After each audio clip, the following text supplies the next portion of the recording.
Let's do it. Great.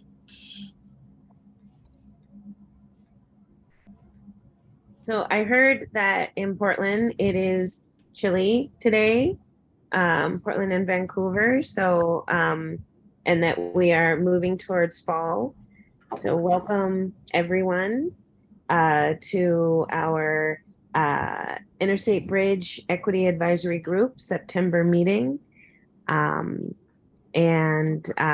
name is Dr. Roberta Hunt, and I am our facilitator for today. Next slide.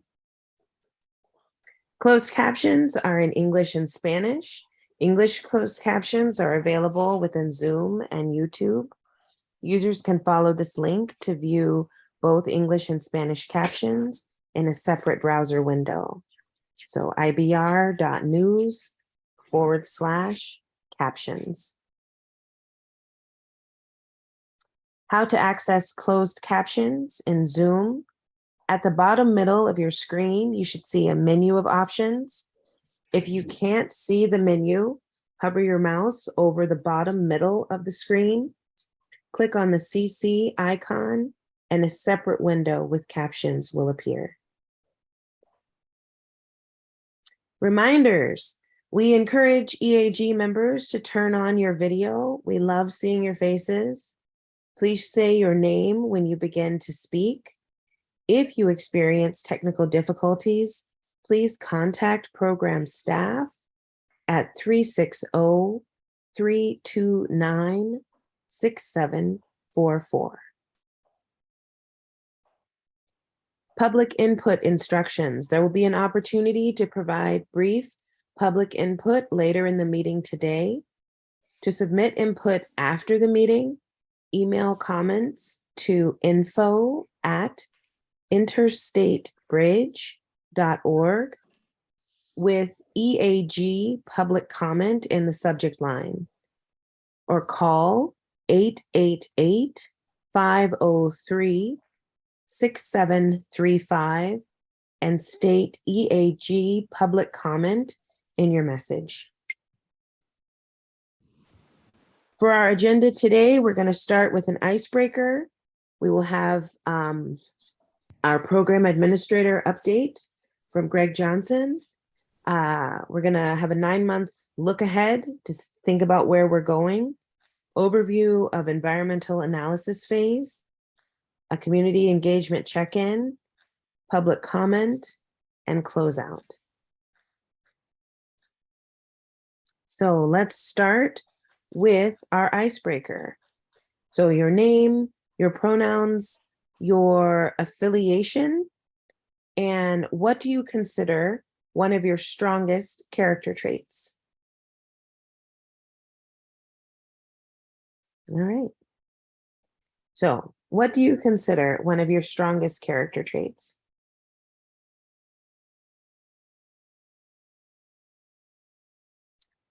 And how about this, so that we move ourselves along, if you would pick the next person. So I'll start. Roberta Hunt, my pronouns are she and her, and my strongest character trait is I like to listen to people's stories. And I am going to pass to John Gardner. Good evening. Thank you, Roberta. John Gardner, he, him with TriMet. I would say one of my stronger characteristics is I hopefully am thoughtful or solution-minded. And I will hand it over to Gregory Johnson. Greg Johnson. Thank you, John. Once again, I'm Greg Johnson. I'll be our program administrator, and my strongest trait is probably persistence. So, I'm like a dog with a bone once I'm on a mission. And I will turn it over to Miriam Halliday.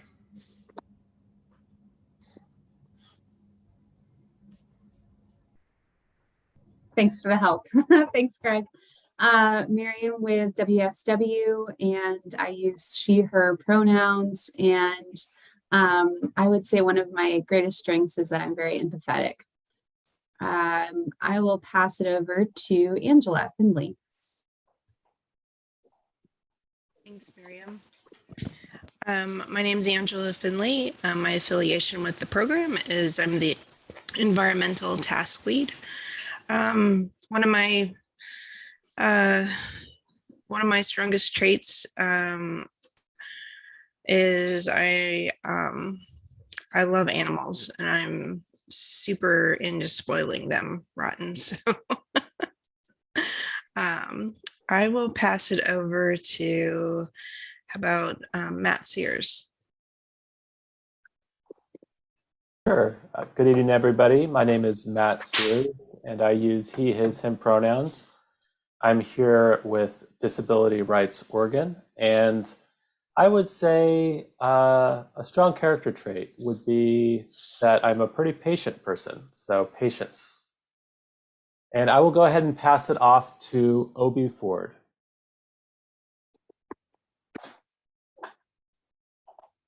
Good evening, everyone. Obi Ford III, WSU Vancouver. He, his pronouns, and I would say one of my strengths is that I lead with love. And I will turn it over to Sabrina. Hi, I'm Sabrina Owens-Wilson. I use she, her pronouns, and I'm with Metro, and I've changed my answer like 15 times. So I'm gonna go with integrity. I will pass it to Aiden. Find my mute button. Thank you, Sabrina. Aiden Gronauer, they, them, or he, him pronouns. And my role on IBR is I'm the civil rights manager for the program. And I would say one of my best character traits is that I'm very compassionate. I will pass it to, let's see who has not gone here. Shane. Thanks. My name is Shane Valley. I work for the City of Portland, specifically the Bureau of Transportation. And I would say some of my strongest character traits are willingness to listen, to understand, and hopefully eventually change my mind. I think I'm pretty fair about listening and changing my mind. I will pass it to Hai Tan. Hi everyone, this is Hai, he, him pronouns. I would say my best character trait probably be an interest in learning, be it from a book, from somebody else, or from school. I'm gonna pass it on to Obi Ford. Oh, I can go again. Oh, my bad. So who else hasn't said yet? How about Emily? Thank you. Yeah, sure. I'm Emily Thomas Peralta. I am with the equity team on IVR, and I would say the character trait that's one of my strongest is resilience. And I will pass it to Jake. Thanks. Jake War, he, him pronouns, also with the equity team, the IBR. And sometimes it's a good thing, sometimes maybe it's not, but I don't tend to take things too seriously. Definitely find the humor in a lot of situations, even dark ones. But you know, it helps me get by. I'll pass it to Bobby. I'm with the Port of Portland. My pronouns are she, her, hers. And I would say that one of my characteristics is that I'm a continuous learner. I don't profess to know anything or everything. I'm always in a state of curiosity. How about Catherine? I don't think Catherine's gone. Hi, sorry, I am multitasking, bringing kids to soccer, so I have my video off.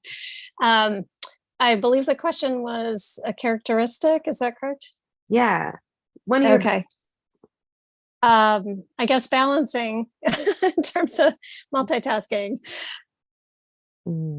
Awesome. And how about Monica?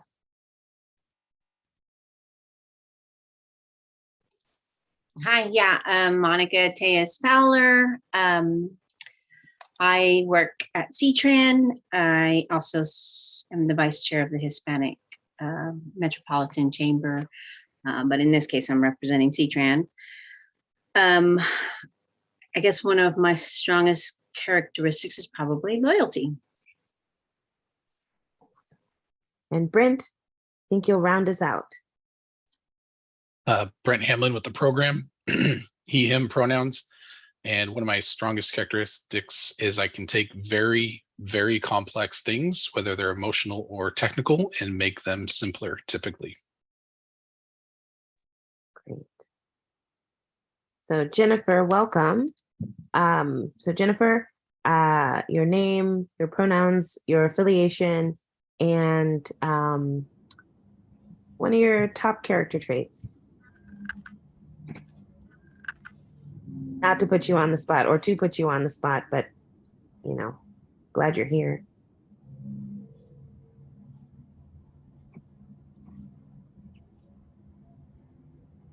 Okay, well, we'll give you space to acclimate. All right, so let's move to our next item.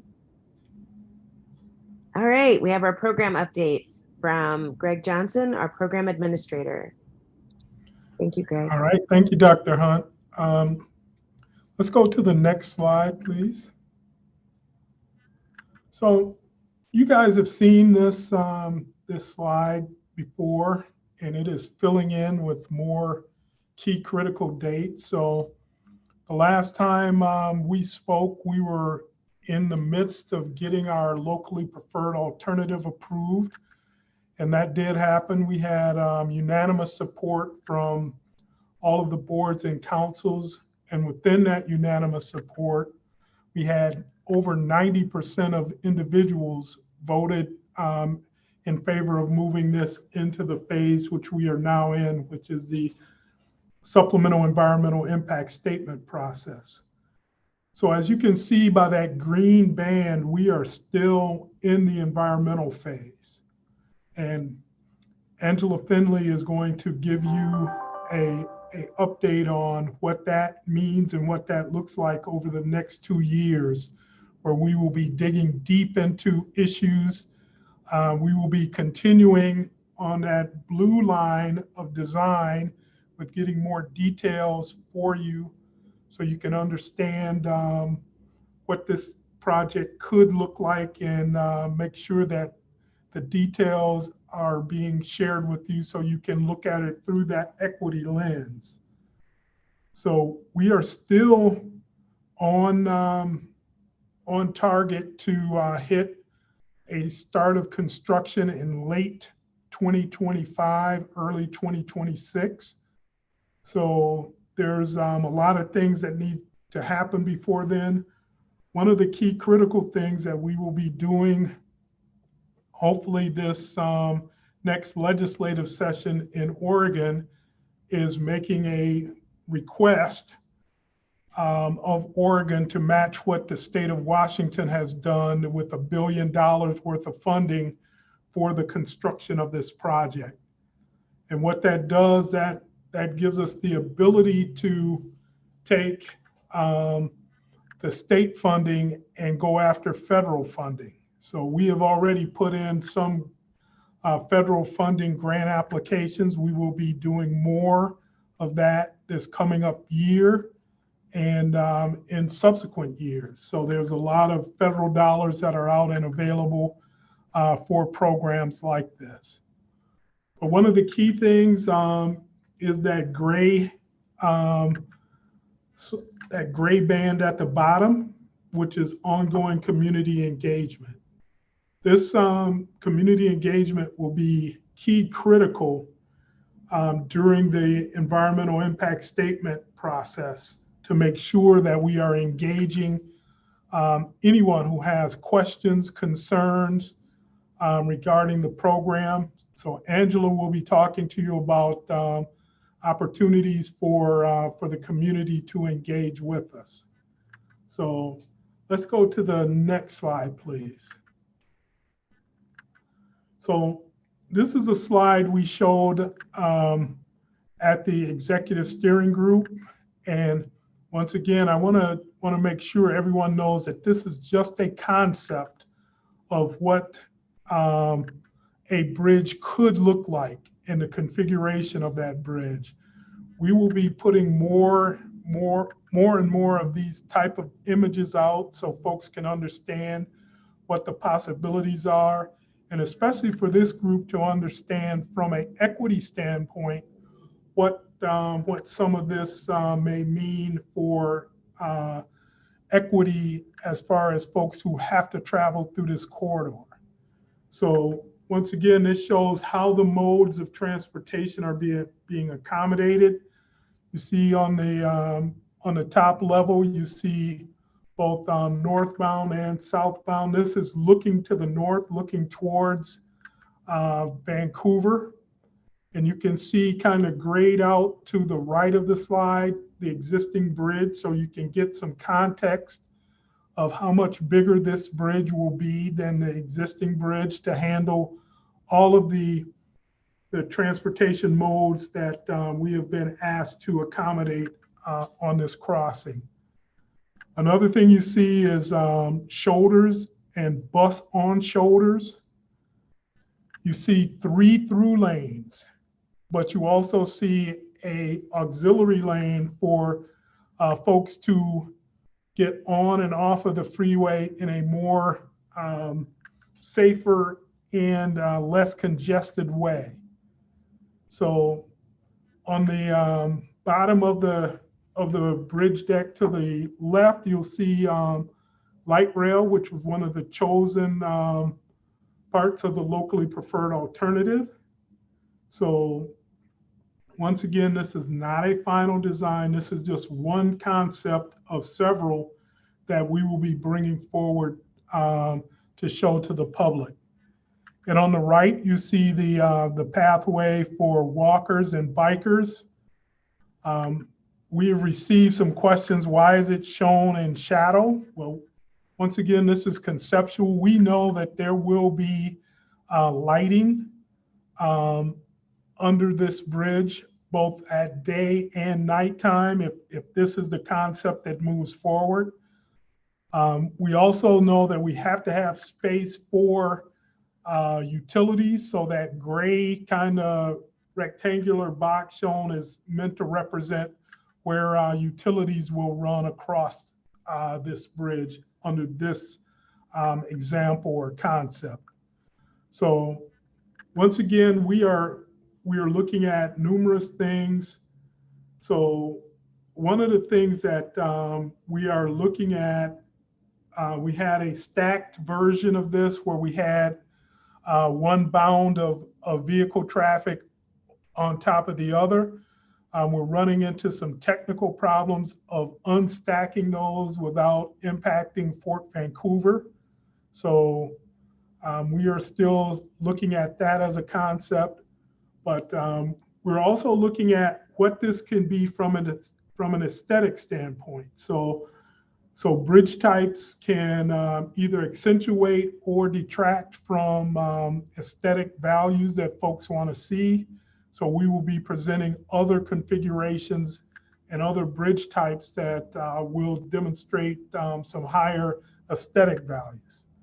So once again, this is a work in progress to show some of the trade-offs that we have to look at as a team to make sure that we are taking into account things that folks want to see and expect of this bridge.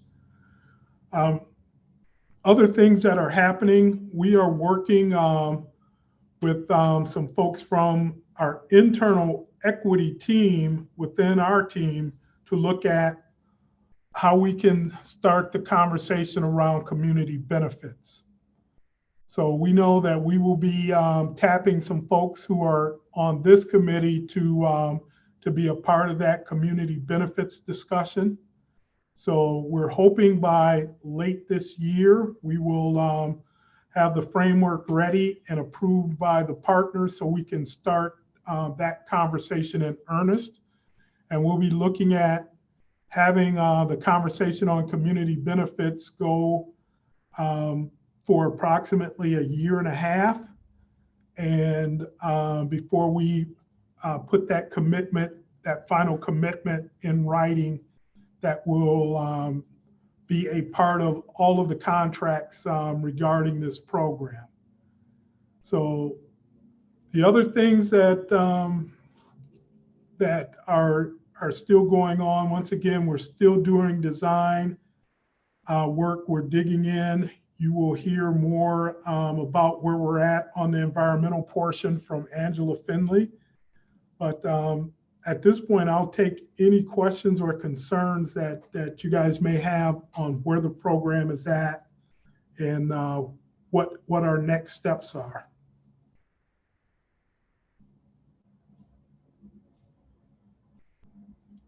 So Matt, how are you?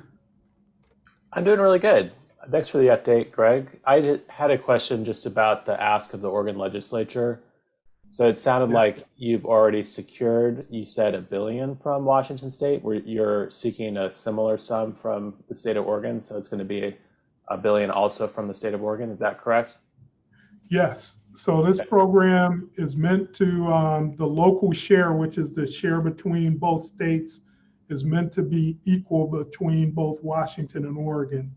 So last year, Washington passed the Move Ahead Washington legislation, which has dedicated $1 billion towards the construction of this project.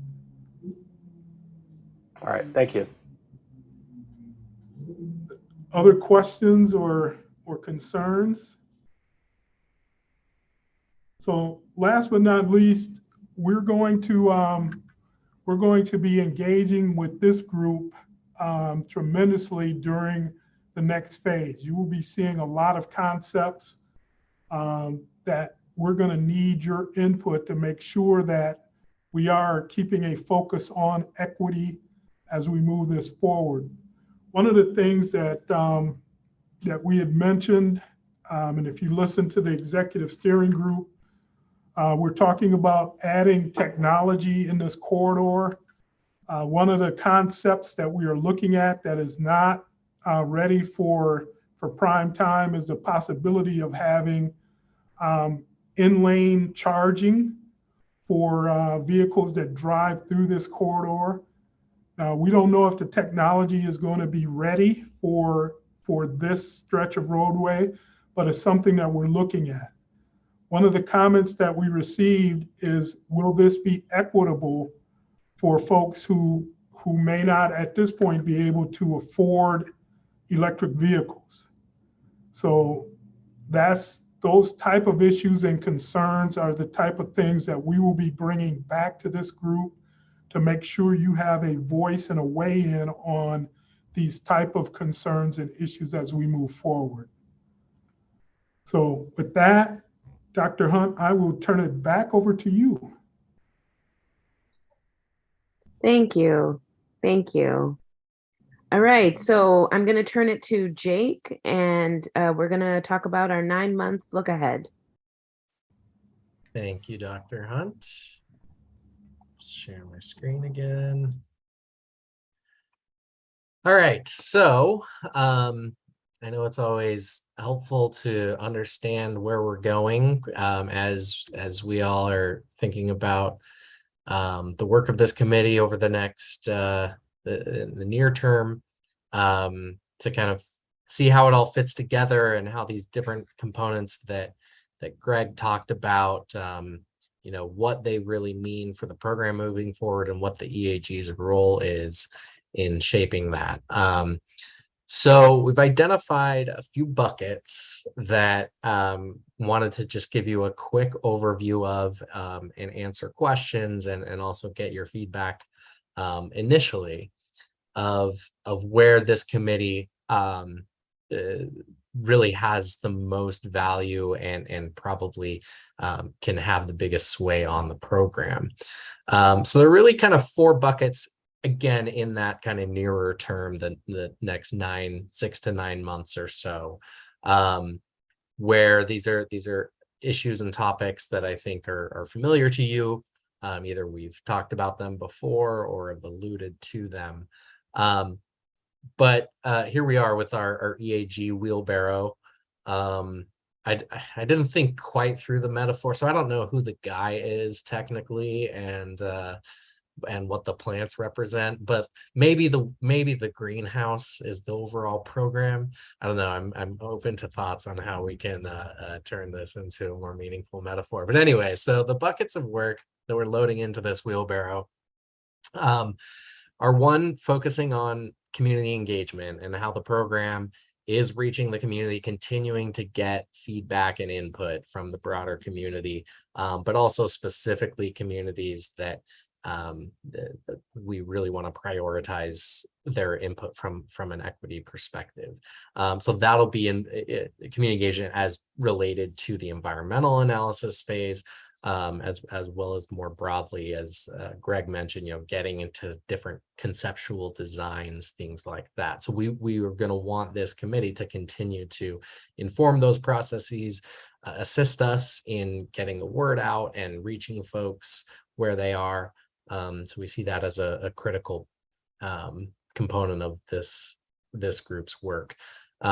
Another big piece that Greg just mentioned was the community benefits agreement, and we're doing preliminary work to get that structure put together and a solid process in place so that we come up with something that really provides tangible benefits. It stays true to our equity framework and the objectives we've laid out there, so that this project and it's a ton of investment, and really how is the local community going to see some benefits? How is the broader region going to see some benefits, even aside from the direct transportation improvements that will occur? We've Emily provided at, I think it was last meeting or 2 meetings ago, an overview of what some CBAs across the country have included, and the type of approach we would take. And we had a discussion with this group about what you would like to see, who you would like to see at the table. So we're developing that, putting some more specificity around that process, and we will be we're building in some many touch points with this group, and we will also want to have representation from this group on a committee that focuses on that. Another area is, again, the environmental phase, and I put EJ analysis, so that's environmental justice analysis. One thing that we're doing that typically with a process through the National Environmental Policy Act, the environmental analysis, is there's a required environmental justice analysis, and that analysis looks at impacts on specifically communities of color and lower income communities. Our equity definition and our approach to equity on this program, as you know, is broader than that. And while we are being very much race forward in our approach to equity, we are certainly want to make sure that we are thinking of impacts and benefits to our other equity priority communities, including people with disabilities, older adults, youth, et cetera. And so we are actually developing an equity report that's not really something typically included in this type of process, but it is consistent with certainly the current administration's emphasis on equity. We're bringing our federal partners along with this approach, and they're supportive. So we're going to want your input as we develop that, as we conduct some of the analysis. We're going to want to get your take on things, and help us to make sure that that is a meaningful process that really does identify some of those benefits and impacts that even maybe some of the data doesn't necessarily get to.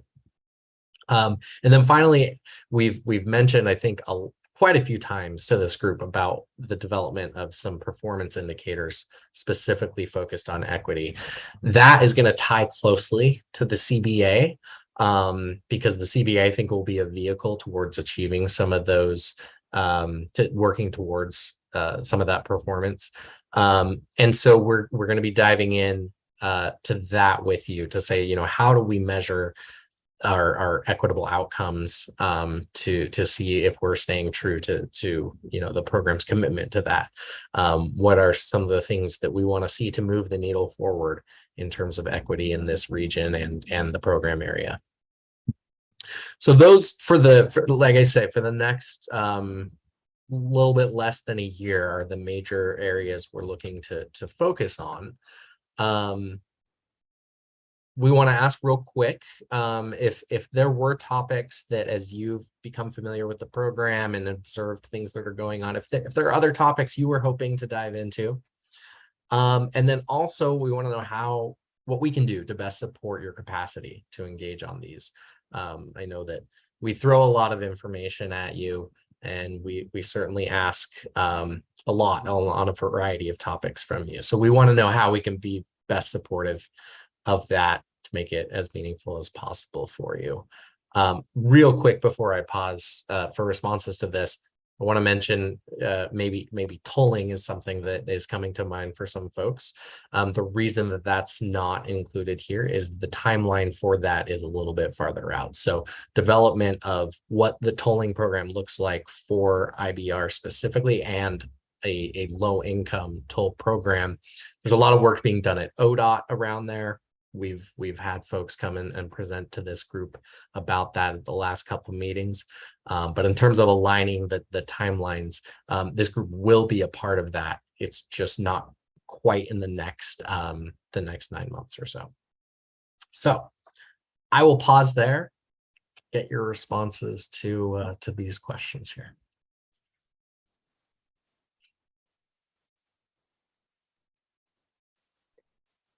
Maybe if we could see each other, that would be good.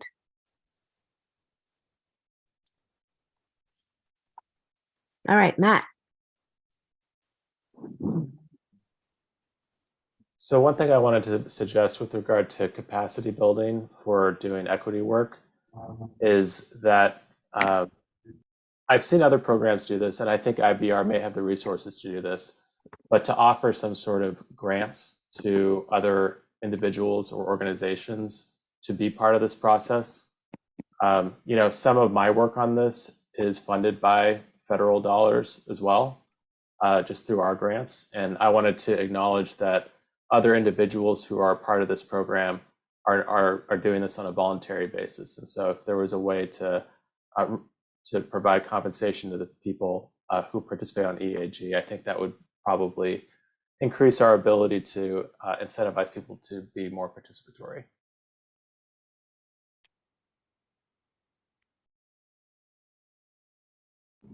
So real quick, we do have micro grants that we have given to some community-based organizations. And I think you're going to hear from Salome regarding another round of these grants to help folks engage with the program. So yeah, we do. We think that's a great way to get folks involved and make sure that folks can have their voice heard.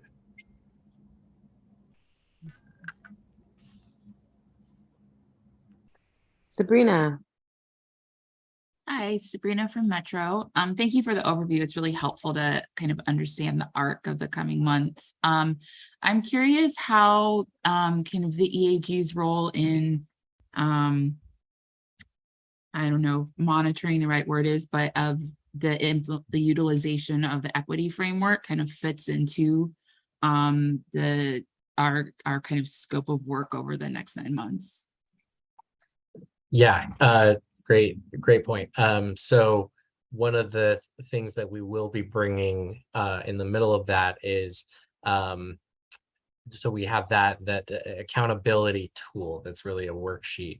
And that is, we are applying that currently to the design of kind of overall footprint of the project. So as we dive in more deeply to like looking really at a granular level of where things will have to go and all that, we are having the design team say, how are we incorporating equity? How did we implement the framework as part of this? And so with any of those, we will be bringing that to this group to show, what they said in response to that and ask questions further about that. So that's the plan and happy to happy to hear other ideas too of how we can make sure that that accountability piece is a part of it.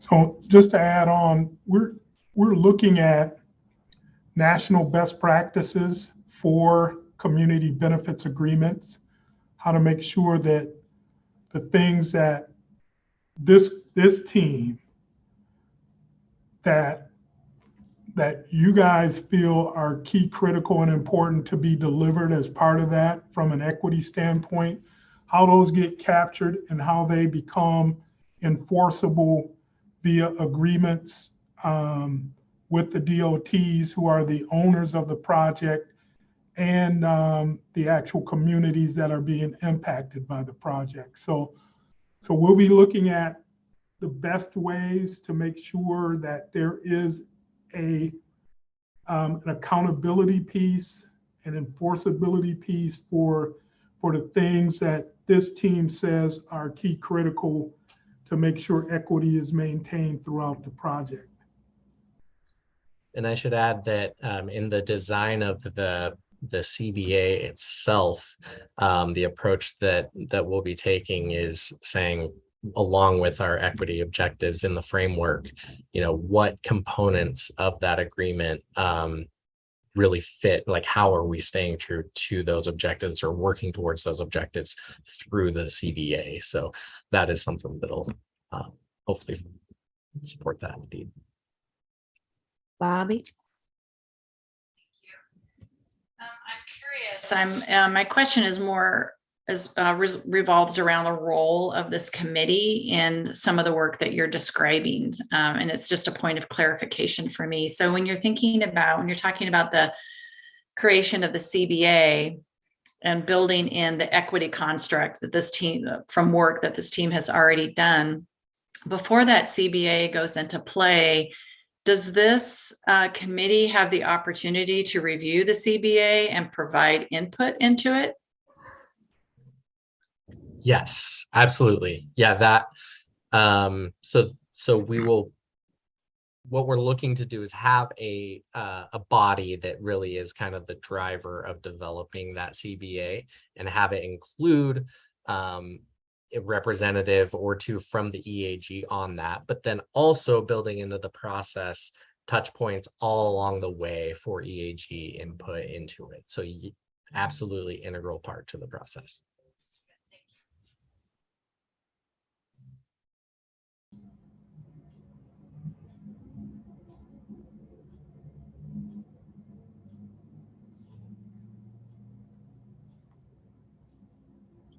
All right, I think that is, I think it's a good time to move to our next piece. Thank you, Jake. So next up we have Angela Findley, the environmental lead, talking about the environmental process. Thanks, Roberta.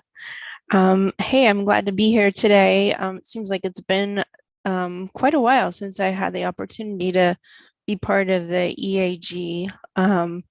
So I know process stuff isn't necessarily the most exciting, but we'll try and keep you awake during this. And I'm certainly happy to take any questions to clarify or, any questions that you have. I'm happy to try and give you an answer, so don't be shy. We had talked about the environmental process during the earlier phases of the project, but that's been so long ago. Some of this will be a little bit of a refresher, and then we'll talk about really what we're embarking on right now as the phase of the project has kind of transitioned from that planning process. As Greg had mentioned early on in his update, we had gotten through the process of working with our local agency partners to get their endorsement of the modified LPA. which was a big milestone. But whenever you hit a milestone, you then move to the next task at hand, which is a lot of what we're doing on the environmental side. So if we go to the next slide, please. I'm sure you guys have heard the term NEPA, and Jake gets a gold star for being able to spell out the acronym correctly earlier, the National Environmental Policy Act. It's been around for 50 years, maybe plus a few. And so what is NEPA? It's our federal process guide for federal agencies to make sure that they look at the environmental impacts of any of their actions that they take. And this could be issuing a permit, or in this case, it could be funding coming in from Federal Highway Administration, Federal Transit Administration, to the 2 states or other partners to fund the construction and build out of this solution.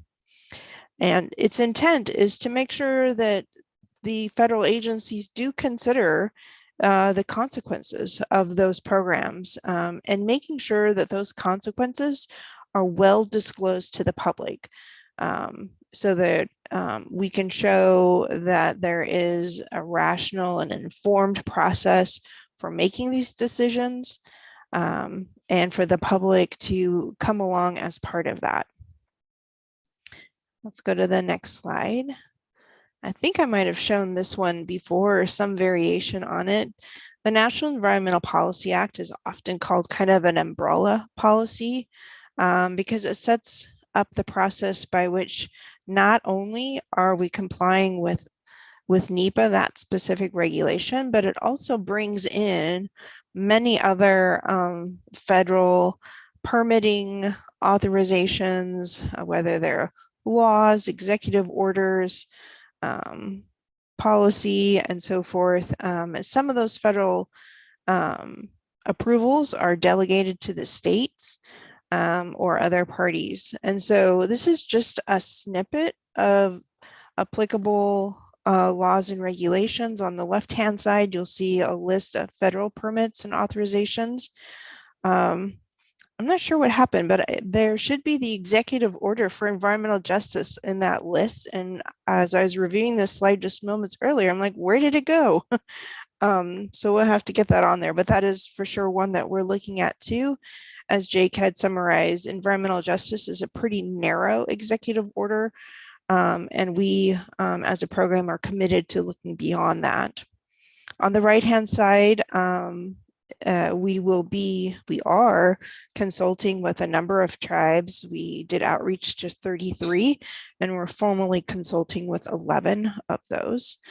There are state permits, authorizations, and others, either with the railroad or with some of our local agencies. So again, NEPA is the umbrella under which we will also show compliance with many of these other laws and regulations. So for the IVR program, we are looking at preparing a supplemental environmental impact statement. And by its name, the supplemental it's building upon, it's supplementing the past NEPA documents that were prepared and decisions that were made. So back in 2008, under the Columbia River crossing, an initial draft environmental impact statement was prepared that looked at 4 different build alternatives and 1 no build alternative for solutions for this program. And then in 2011, they published their final EIS and a record of decision. That record of decision is a document that says, based on this analysis, the proponents of the program, the lead federal agencies, are selecting a certain alternative to advance into the next phase of design and construction. But due to the slowdown on the project and it being suspended due to lack of funding, we are picking up that project and 10 years roughly later. And so we will be supplementing that prior NEPA work. And as we've talked before, is we spent a lot of time in the first year of this program trying to identify changes that had happened over those 10 years. Because nothing stays static, right? There are changes either in land use developments, policies, regulations, even just, our values. Think about equity and climate resilience, very on the forefront of so many discussions today. 10 years ago, not as much. So we need to update that previous NEPA work. Some of it is still valid.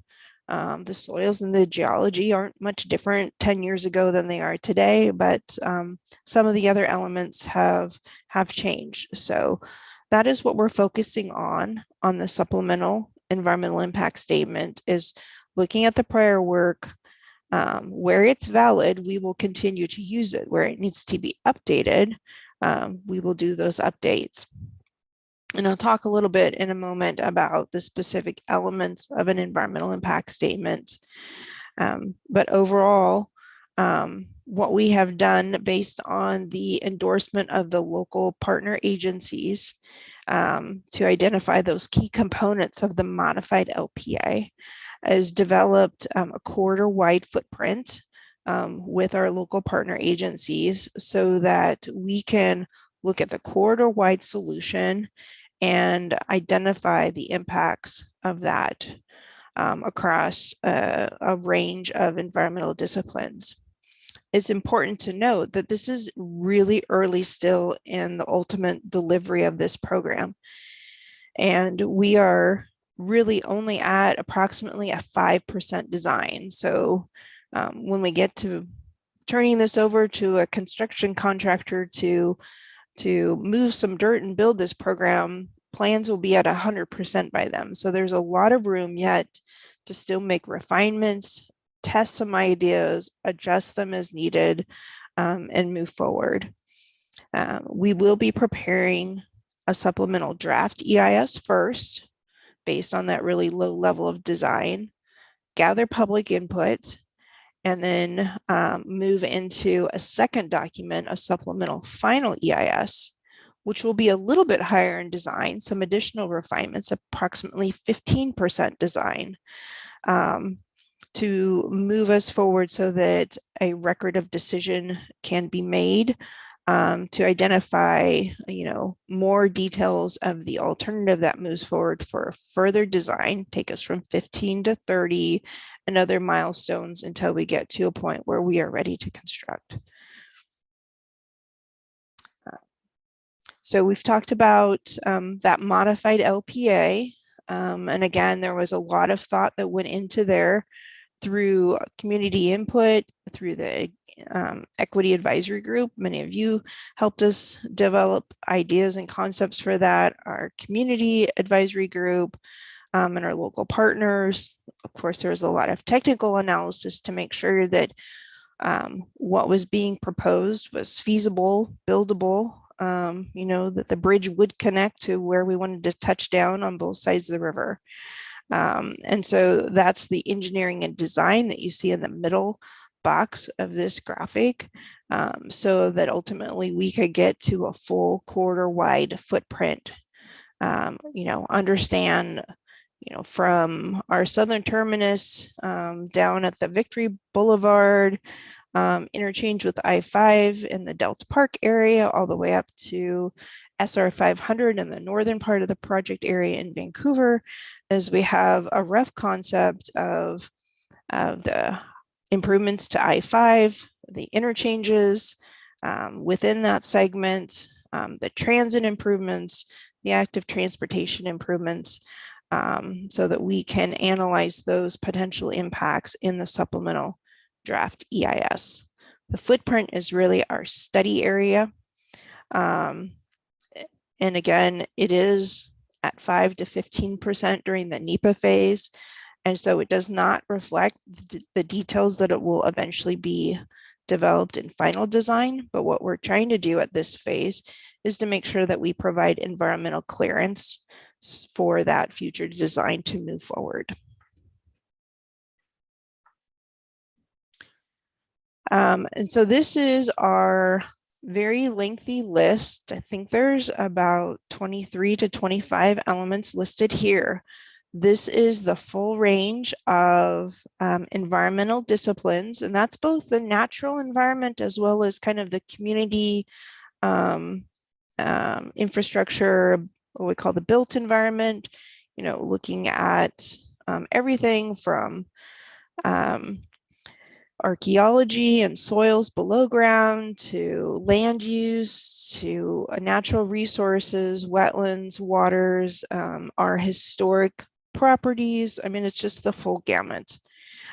These are the same elements that were previously evaluated under the prior draft and final EIS, with the exception of equity and climate.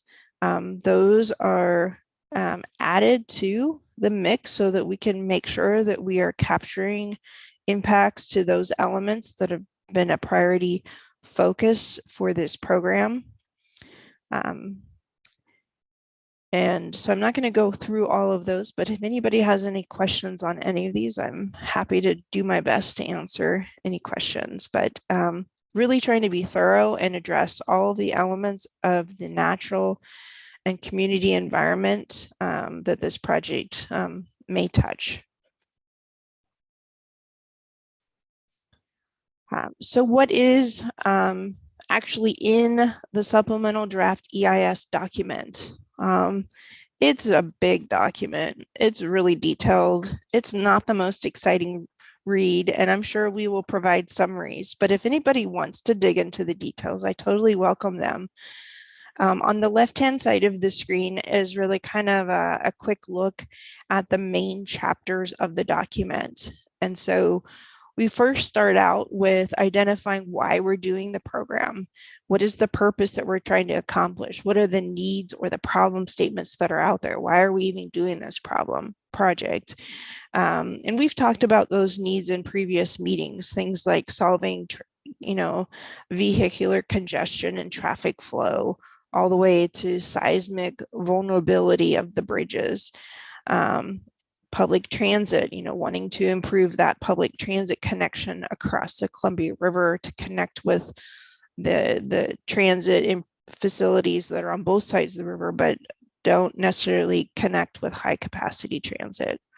Active transportation facilities, improving those so we don't have these skinny, horrible walkways to cross the bridge like we do today. Chapter 2 is getting into the details about what are the alternatives that we're looking at. And for the supplemental draft EIS, there will be two alternatives. One is the modified LPA that Greg spoke about earlier, and we saw a conceptual look at a cross-section of the bridge. The other alternative is a required alternative that all NEPA documents, EISs need to look at, which is called the no build. So we are able to compare the modified LPA to what if we did nothing? What are the benefits? What are the impacts that we have either way? Because there are impacts if we do nothing. So we are defining what we mean by both those alternatives in Chapter 2 of the document. Chapter 3 of the document is where the meat is. It's where we describe what does the lay of the land look like today? How does transit function today? When we add the alternatives, what are the environmental, what we call consequences? What are the impacts and benefits of those alternatives?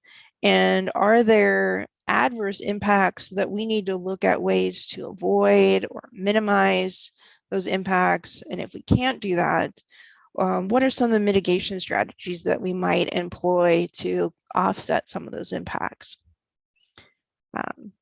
Chapter 4 is a much smaller chapter compared to Chapter 3. It's talking more about the bigger picture of financing. How do we pay for this?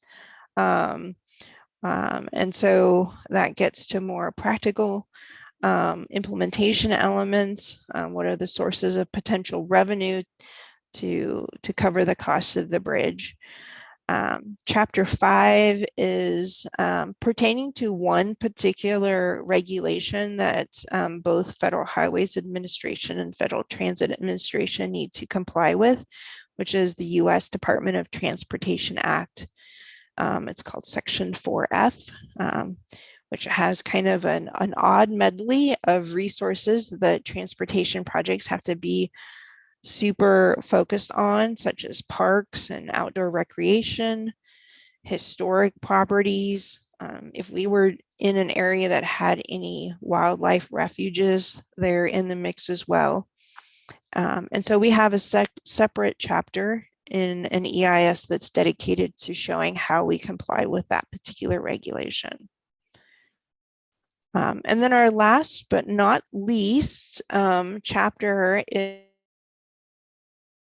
activities, both our tribal consultation as well as overall public engagement, communities, organizations, and so forth. And so we will be documenting all the work that's been done over the course of this project leading up to the publication of this document.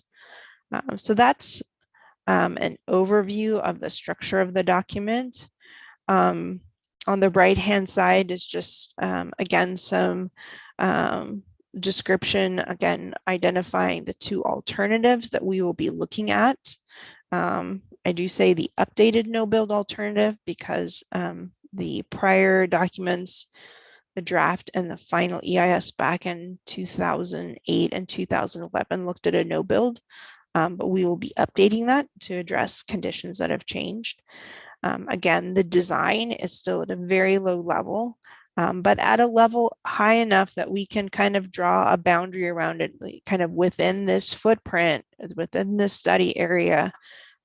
These are the potential impacts we could have with this program. We look at impacts and benefits, and we try to characterize those as often as we can quantitatively with measurements, but not all resources lead to that type of analysis. And so in some cases, we're doing more qualitative comparative analysis. And our job on the environmental team is to disclose that as best we can so that the community can understand and fully help us advance the project and make sure that if there are impacts, looking at ways to lessen those. And that leads to the mitigation.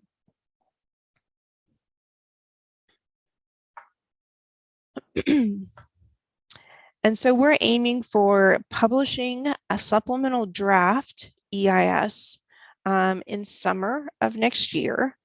That draft will be published and posted on the IBR program website.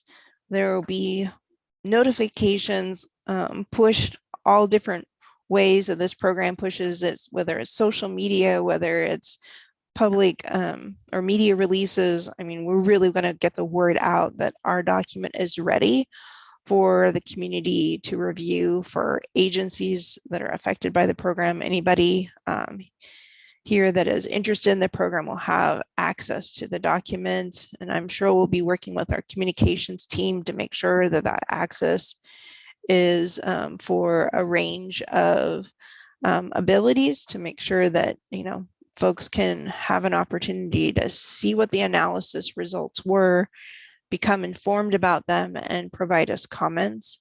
There will be a formal comment period once this document is published. And we will be encouraging folks, to let us know what they think about the program. And to do that, we will be looking for written comments or comments that come in through oral testimony, and we'll take them in a variety of ways. Hopefully we'll be able to have some in-person meetings at that time through our public hearing process where we can take formal comments. but the main thing is getting the word out, providing time and opportunity for people to provide us comments on that document. And that isn't, like, as I mentioned, that's a formal comment period, and we will be creating a record of all comments that come into the program during that time period. Great, thanks. And so your opinion is important, and I'm sure we'll go over this again as we get closer to the summer of next year. It seems so far away, but we'll be there before we know it. Encouraging folks that are commenting on the program, the more specific you can be, it really helps the program team understand your concern or suggestion so that we can take action on it. And so we are looking for folks to comment on components of the modified LPA, the analysis that was conducted. Was it complete? Did we miss anything? And did it make sense? And the conclusions that we found, are there additional mitigation options? And so the more specific comments can be about that compared to, vague, like, I don't like this alternative. Okay, what don't you like about it? Help us understand it, or if you have suggestions, that's going to enable your comment to have kind of the most bang for the buck, if you will. Next slide, please. So I mentioned that there's two documents, a draft and a final of the supplemental EIS. After the public comment closes on the supplemental draft, the program team will be reviewing all of those comments, tracking down if additional analysis needs to be made, adjustments to the modified LPA to address those comments. So a lot of updating, maybe there's some corrections we have to make. And we're also will be in parallel with producing the supplemental draft EIS. We are also completing other compliance processes that were listed under that umbrella. And so we'll be wrapping in additional compliance information in the final EIS. We anticipate publishing a combined supplemental final EIS and the record of decision a year later in the summer of 2024. I'm sorry if you hear a little bit of commotion in the background. My kids just came home and my dogs are going crazy. So this is just showing kind of the overall schedule that I mentioned. A supplemental draft EIS in summer of 2023, good grief. That kicks off our public comment period. And then over the next year, we will be producing the supplemental final EIS. Our federal agencies will be signing off on the record of decision. What is their decision based on this environmental analysis and the public comments that we had heard in terms of the alternative that moves forward into advanced design and construction. I've also listed a couple other of our key environmental compliance processes, the National Historic Preservation Act and the Endangered Species Act. These are elements of the program that we are currently working on and will need to be advanced to a point that can fold into the supplemental final. And I know there's been a lot of discussion within the program, and you might see it in the media sometimes about our work with the U.S. Army Corps of Engineers and the U.S. Coast Guard. Those are two federal permitting processes that are very important for crossing this important waterway of the Columbia River, as well as the levee system that is around the Marine Drive area. And so we are continuing to work with those. The latter two are elements that we don't need completed for NEPA, but we do need them completed before we can do construction in those areas. I think that was my last slide. So I know that's a ton of information. If you have any questions or comments or feedback, I'm happy to to talk further about that or answer your questions.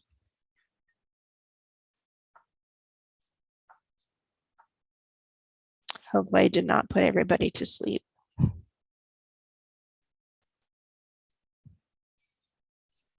Angela, I am just curious, because you've been through this before, and in your experience, kind of what are some of the things you've observed where there can be some, I don't know, the biggest challenges in kind of getting through this process? You know, it's a lot of information, Jake, and then for a program of this size, there's so many complexities.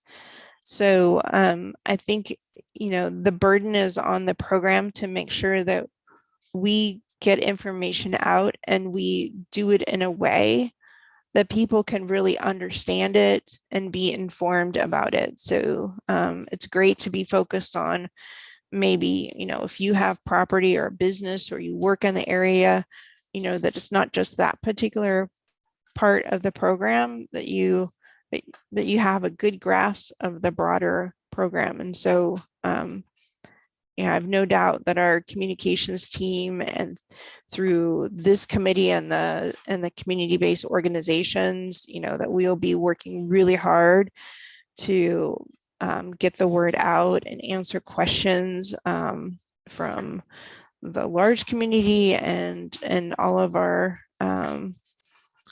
other communities that maybe tend to be maybe less engaged. We want to make sure that people understand what this program is and aren't surprised by impacts and are aware of benefits that could result. So it's really, and this is where NEPA, it's a policy act, but it's very much about disclosure of information so that people can know what decisions are being made and be able to affect those decisions. Hey, this is Hi, and I have another question. So my understanding is that the draft will be available by summer 2023, right? So Yes. before that, will there be any updates or we just wait till that summer to have the draft? Will any update on any findings from now until summer 2023? That's a great question. Hi, thanks for asking that. Yeah, we are continually working on that information. It undergoes several rounds of reviews with our joint lead agencies who are leading the NEPA process. And so it is a bunch of information that is published once the draft is out. I think, as Jake, you had mentioned in your presentation, that, you know, as we move into some of the equity and environmental justice analysis, that we will probably be daylighting a little bit of that information. But you know, we have to make sure that it goes through that full set of reviews by state, local, and federal agencies. And so we get out as accurate of information as possible, and that just takes time. So it is a little bit of an information desert for a while, but it's all about making sure that we get the best analysis produced and made available. Cool. Thank you.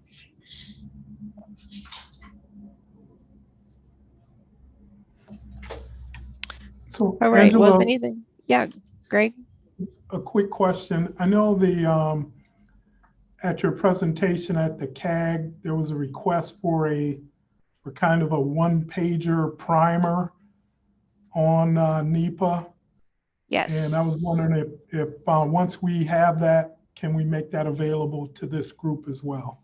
Yes, of course. Yeah, we are putting together a 1 or 2 pager to kind of a more simpler version of this presentation, so that if organizations or agencies that you represent have questions about the NEPA process, that we can kind of arm you with some of that information in a easier digestible format, that you can share with others, or just keep it as a reminder for yourself, whatever helps the most. I don't have a date on that, but I know we have started preparing that document and should have that available, and we'll make it available to the Equity Advisory Group as well. Excellent.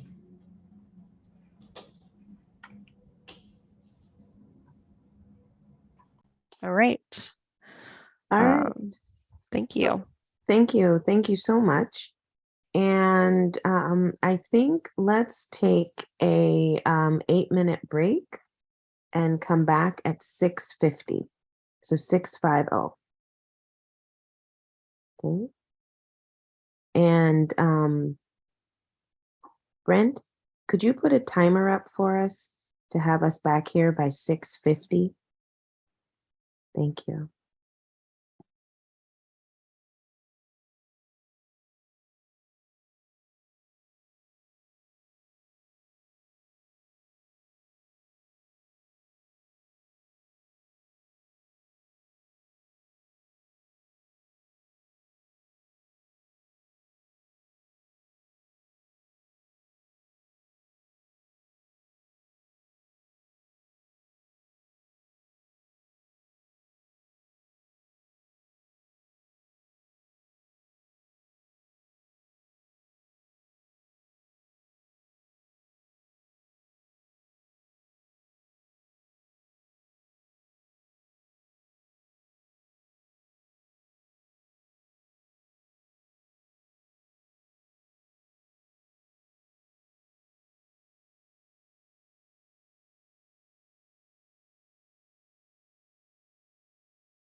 All right, welcome back, everybody.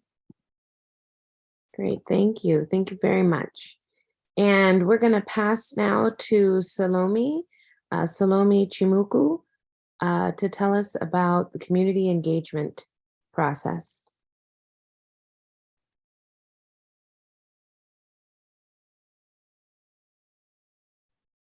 All right, hello everyone. It's good to see you all again. My name is Salome Chimuku.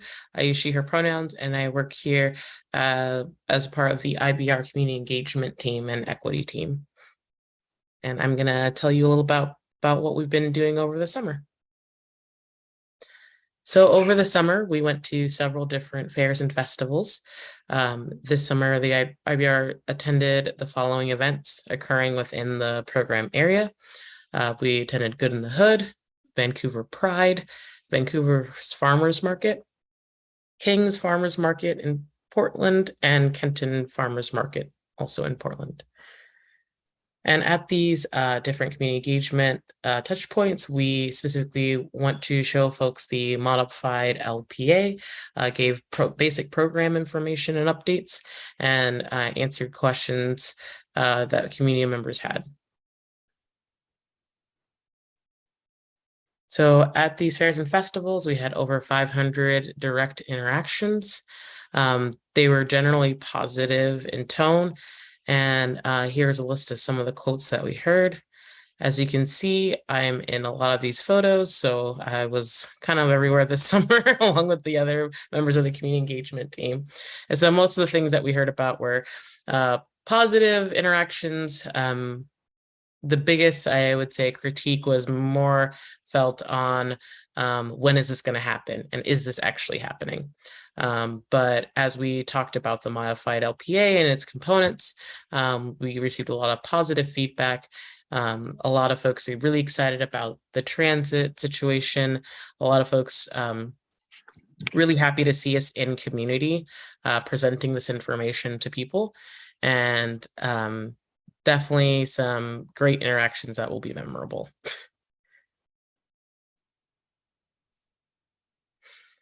So in our upcoming engagement, right now we are providing briefings to community-based organizations and neighborhood associations. Some of that work in terms of those briefings are to explain what is the NEPA process, just as you heard Angela explain it to you.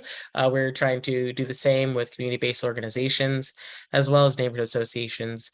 That way, when we do have these drafts coming out in the future, people have some context into what they're weighing in on.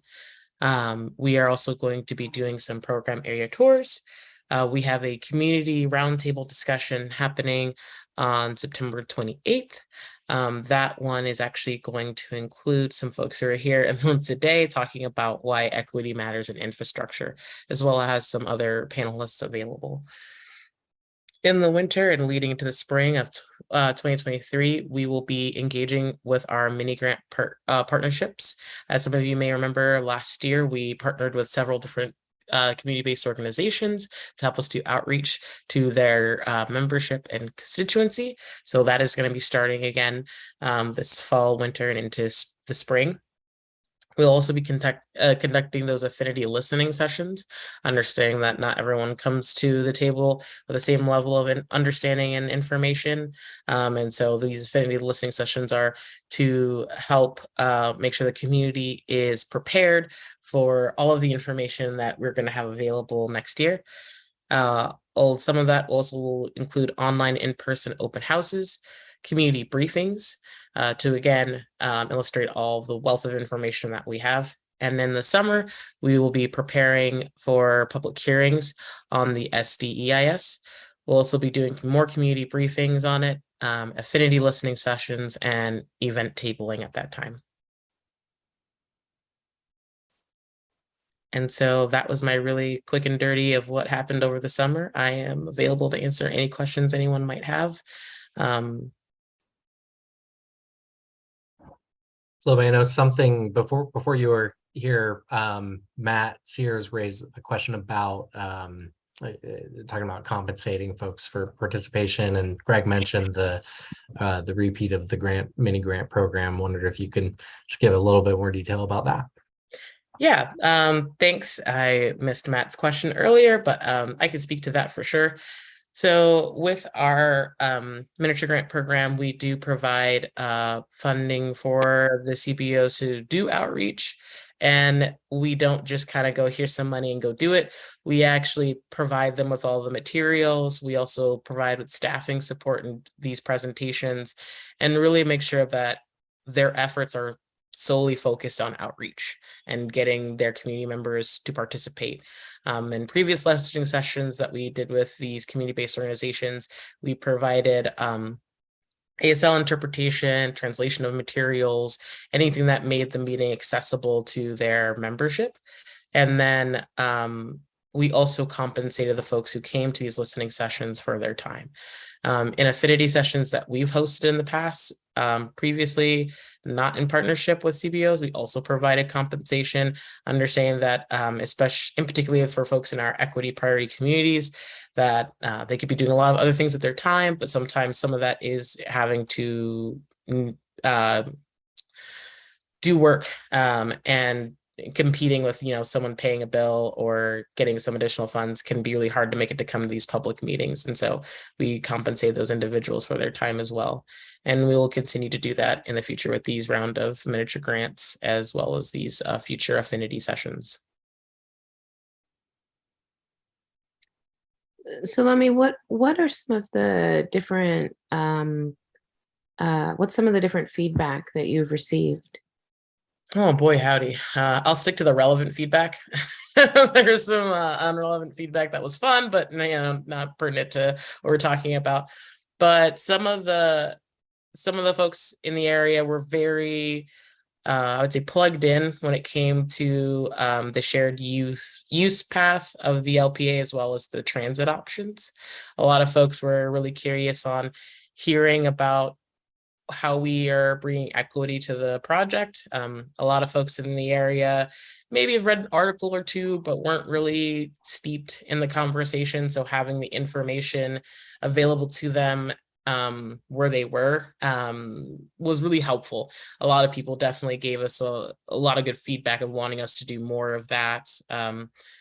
People were really surprised to see us there in terms of physical people and not just leaving a booth with information, but having people there to answer questions. Others found it really helpful to have someone live to speak to help them navigate the website, because our website does contain a bunch of information and it can be a little bit overwhelming to figure out where to start. And one of the things that we definitely took away from our fairs and festivals was just, there's so many people out there who would like a walkthrough of all the information that we decided to partner with. Well, I shouldn't say partner. We decided to offer briefings to the CBOs to give their staff and board the opportunity to learn about the modified LPA, what is an LPA, and get some of that foundational information, so that way folks can feel confident in giving feedback when we have more drafts coming out. Sabrina. Thank you for that update. And it's great to hear folks the appreciation for you all being out in the community and the opportunity to engage.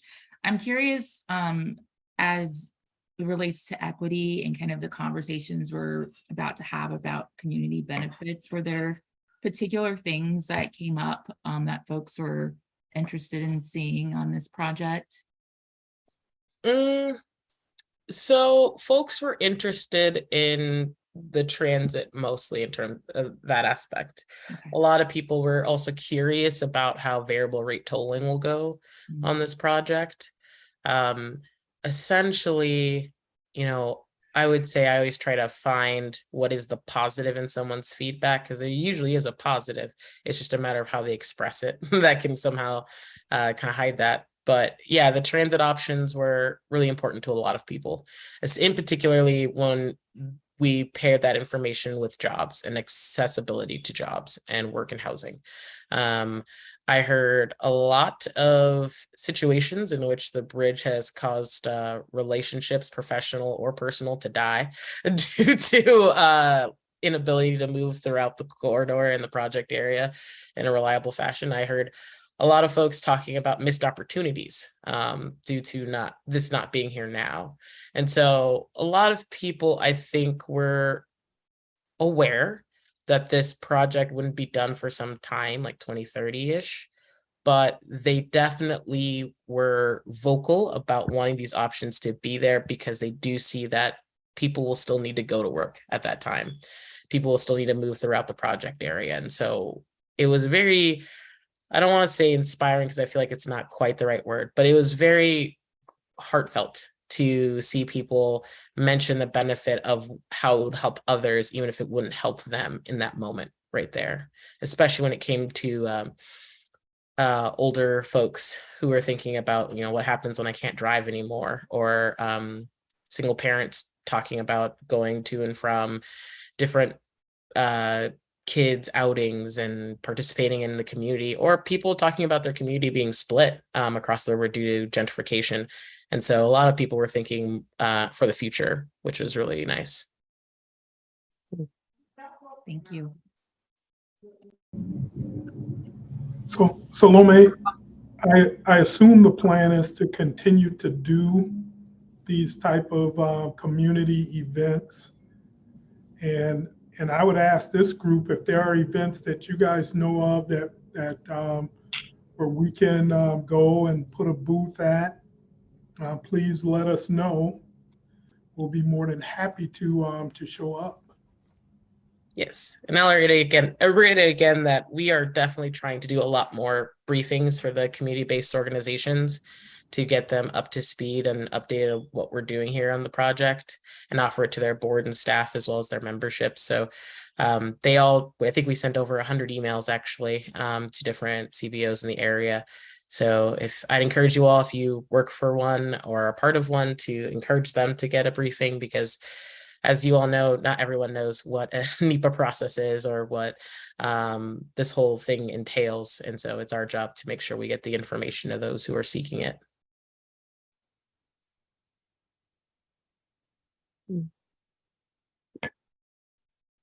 I was wondering, are you doing any outreach at any of the university or community college job fairs or back to school events? We have not done any yet, but we are planning to do some in the future. And I will say that although our community engagement team is only human and there's only so many of us, we were able to synergize with some of the other major projects happening in the area, understanding that similar to us, they might have gotten questions about us that they couldn't answer. And so we did share a lot of our information with other projects such as the Rose Quarter, 205 and others, so that way they could have our information at their tables as well. And so I think we're going to continue to do that and make sure that we're aware of other events that those other transportation initiatives are going to, so we can try to have somewhat of a presence there, if not being there ourselves.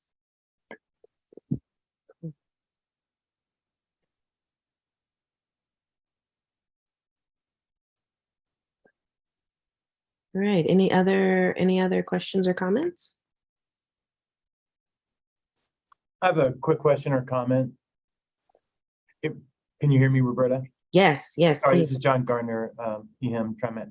It would be great to sort of get a copy of the distribution list, and also maybe a master schedule template that some of us that do similar events can add to, and just sort of leverage and make sure we just completely overlap it. But I'd love to contribute to that, but it'd be cool if we were using the same sort of starting document, if that's within the capacity in the next few months. I think we could work something out, John. That's definitely doable in terms of having our events for you all to see and add to. I think that moving forward, we are definitely going to be looking for ways to synergize our efforts the way that you mentioned, John, especially when we go into our miniature grants again. Excellent, thank you.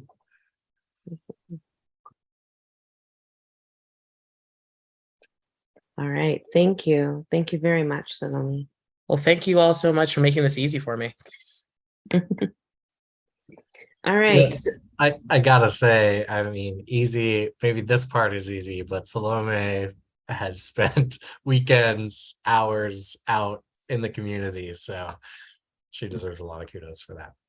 That's Jake's way of saying you guys ready to see a bunch of pictures of me out in the community that the program took.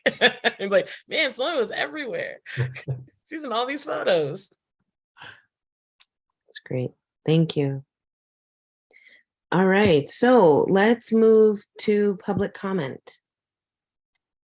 So if you will put up that slide. So comment instructions. Through Zoom, please use the link located in the meeting description on the YouTube meeting page or on the IBR EAG meeting page, webpage. Commentators will be allowed to turn on their webcams, but will not be allowed to share their screens and will be removed from the room once the public comment period concludes. By phone, dial 253-215-8782 with a meeting ID 986-0940-5983, a passcode 701376. Dial *9 to raise your hand. Dial *6 to unmute yourself. The facilitator will call on participants to provide comment. Please provide your name and affiliation. Commentators will be given 2 minutes to speak. If we run out of time and you have not had a chance to speak, you can still provide comments after the meeting.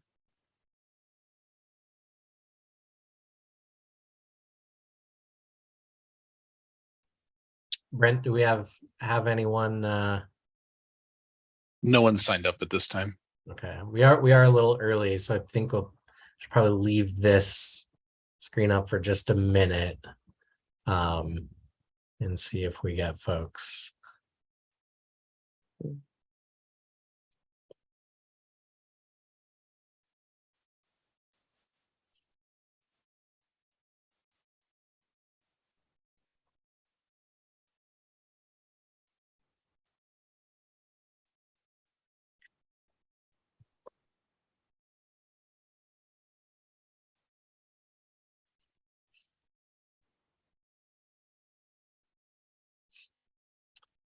Gotta say, if folks have not been out to see the Swifts at Chapman Elementary School in Northwest Portland, I went last night. They're really good. They were really good last night, so maybe it's a particularly good year, but highly recommend.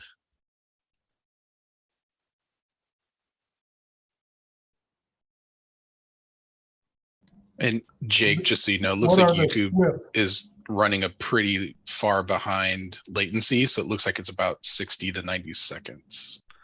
Oh, okay.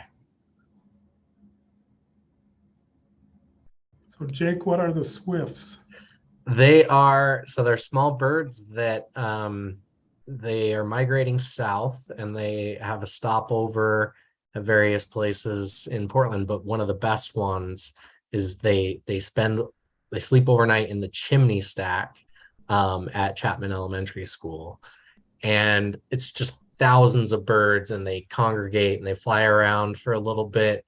And then like right at dusk, they just, for some reason, all decide to go in at the same time. And it just creates this big funnel of birds that are just diving into the chimney. And it's so cool to watch.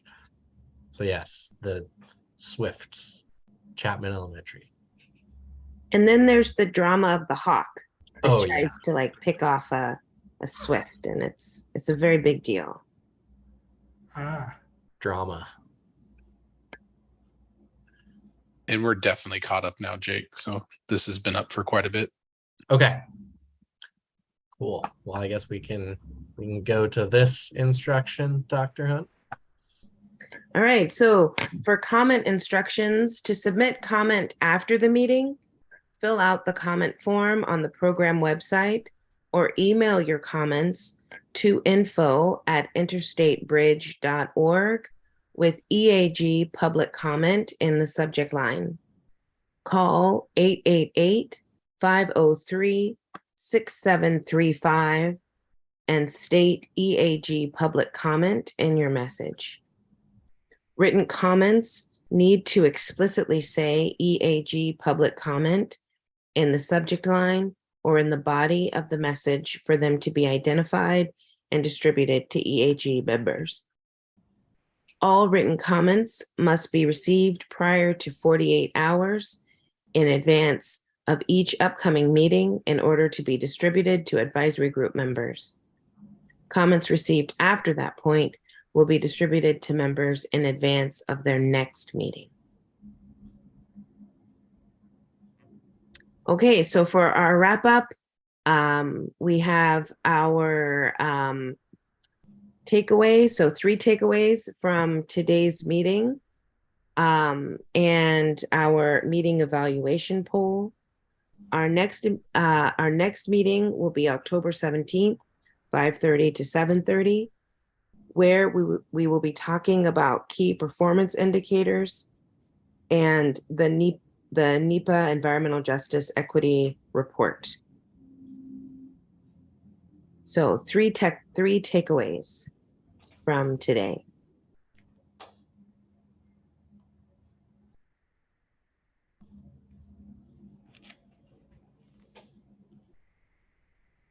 It's helpful to learn about the environmental process and the vastness of it.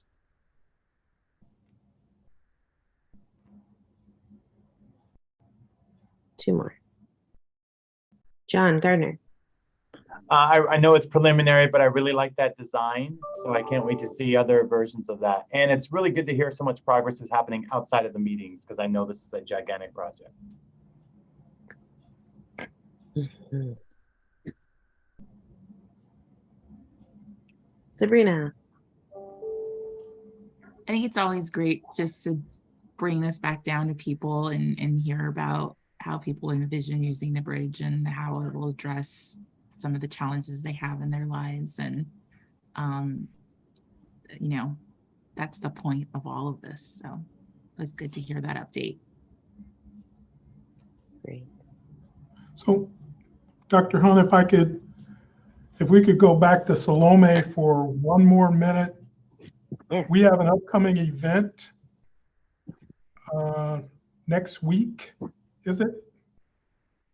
That is correct. We have an event, Why Infrastructure Matters. Oh, sorry, Why Equity in Infrastructure Matters. And that event is the 28th. It'll be from 6 to 7:30.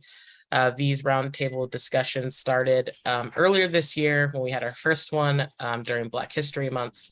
And so we are continuing those throughout the year. So this next one is Why Equity Matters in Infrastructure. You'll receive that invitation in your emails probably later this week. And please attend if you would like. Our panelists are amazing individuals, some of which are on the EAG or on the CAG and more. So if you're able, please attend. And our roundtables are going to be great. Cool. Thank you. All right. So we will close. Thank you all very much for your time. And we will see you next month. Good night, everybody. Thank you. Good night. Good night.